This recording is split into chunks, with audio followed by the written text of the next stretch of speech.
गणपती बाप्पा मोरया. तर आज आपण बघणार आहे गणपती बाप्पाचे अगदी फेवरेट असे मोतीचूरचे लाडू. तर तुम्ही माझी रेसिपी शेवटपर्यंत बघा. अगदी सोपी अशी रेसिपी आहे. माझा आवाज थोडासा बसलेला आहे, तर माझ्या आवाजाकडे जरा लक्ष नका देऊ. त्यासाठी घेतला 1 वाटी चणा डाळ, पाण्याने स्वच्छ धुवून त्याला 3 ते 4 तास आपण भिजत घालणार आहे बघा. आता भिजलेल्या डाळीमध्ये मस्तपैकी पाणी काढून घेणार आहे. आपण डाळ चाळणीमध्ये टाकून त्यात पाणी काढून घेणार आहे. मिक्सरच्या भांड्यामध्ये टाकणार आहे. मस्तपैकी एक वाटण तयार करून घेणार आहे बघा. जाडाभरटच वाटण आहे. मी तूप गरम करायला ठेवलेलं आहे. मंद आचेवर तूप गरम करून घ्यायचं आहे आणि मस्तपैकी आपण जे चण्याच्या डाळीचं वाटण तयार केलं होतं त्याचे पातळ पातळ असे आपल्याला वडे करायचे आहे बघा. आणि हे वडे आपल्याला छान असे तळून घ्यायचे आहे. मंद आचेवर आपल्याला तळायचं आहे बघा. जाडे वडे नका करू, पातळ वडेच करा. आतपर्यंत शिजल्या जाईल मस्त वडे. आणि आपले बघा खरपूस असे वडे तयार झालेले आहे. मी असेच बाकीचे वडे पण तयार करून घेतलेले आहे. तर आपल्याला हे जे वडे आहेत ते आपल्याला अगदी गार करायचे नाही आहे.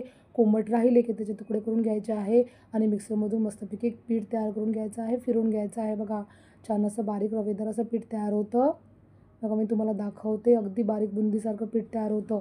अगदी सोपी अशी रेसिपी आहे. तूप पण आपल्याला कमी लागते बघा. आता बाकीच्या वड्याचं मी असंच पीठ तयार करून घेतलेलं आहे बघा. मी तुम्हाला दाखवते. अगदी रवेदार असं पीठ आहे बघा. आता मी काय करणार आहे माहिती आहे का, हे जे पीठ आपण बारीक करून घेतो त्याला मोजून घेणार आहे, कारण आपल्याला पाकाचं अचूक प्रमाण आलं पाहिजे म्हणून बघा. तर माझं पीठ भरलं होतं 2.5 वाट्या. तर 2.5 वाट्याला घेतलेलं आहे मी 1.5 ते 1.25 वाटी मस्तपैकी साखर बघा. आणि त्यामुळे टाकणार आहे मी अर्धी वाटी पाणी. अचूक असं माप आहे. तुमचं लाडू बिलकुल चुकणार नाही. एकदा तुम्ही ही रेसिपी नक्की ट्राय करून बघा. अर्धी वाटी पाणी घेऊन साखर मी गरम करायला ठेवली होती. पाक तयार करायला ठेवलं होतं बघा. अगदी थोड्या वेळातच आपलं पाक तयार होतं. या लाडू करायला जास्त वेळ लागत नाही. अर्धा ते 1 तासामध्ये आपले मोतीचूरचे लाडू तयार होतात बघा. छान आपल्याला घट्टसर एकतारी पाक करून घ्यायचा आहे. त्यामध्ये टाकायचं आहे आपल्याला विलायचीची पूड आणि खायचा फूड कलर टाकायचा आहे. व्यवस्थित मिक्स करायचं आहे. आता यामध्ये टाकणार आहे आपण जे चणा डाळीचं पीठ तयार केलं होतं ते. आणि त्याला छान असं आपल्याला मिक्स करायचं आहे. घट्ट होईपर्यंत आपल्याला शिजवायचं आहे बघा. छान असं ते ऑटोमॅटिकच घट्ट होतं बघा. तुम्हाला दाखवते मी किती छान असं आपलं सारण तयार झालं आहे लाडवाचं बघा. छान असं सारण तयार झालेलं आहे. आता मी याला खाली उतरून घेणार आहे आणि थंड करणार आहे. आता यामध्ये टाकणार आहे मी खायच्या बिया.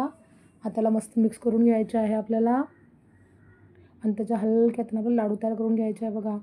जास्त वेळ पण लागत नाही. आपले झटपट असे लाडू तयार होतात बघा. छान असे आपले मोतीचूरचे लाडू तयार झाले आहे. तर तुम्हाला माझी आजची रेसिपी नक्कीच आवडली असेल तर मला कमेंट करून सांगा की तुम्हाला माझी मोतीचूरच्या लाडूची रेसिपी कशी वाटली. अगदी सोपी होती की नाही. मग एकदा नक्की ट्राय करून बघा. तुमचे लाडू बिलकुल चुकणार नाही. तर भेटू नेक्स्ट व्हिडिओमध्ये अशाच नवीन नवीन आणि सोप्या सोप्या रेसिपींसोबत बघा. गणपती बाप्पा